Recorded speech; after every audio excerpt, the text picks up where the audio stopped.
In today's video, I'm going to show you how to use advanced filtering by media type in Taggbox.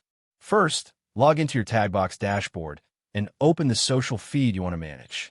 Next, inside the moderation section, you have control on your feed content by setting posts public, private, or even delete unwanted posts completely.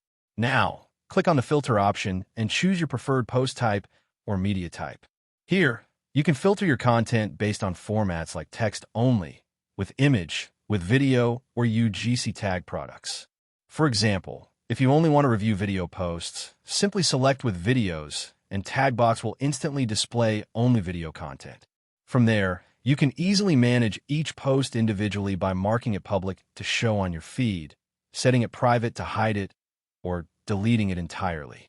This makes it much easier to organize your gallery and ensure only the best content appears on your website or campaign. And that's it. Thank you for watching this video. Please feel free to use the affiliate link in the description.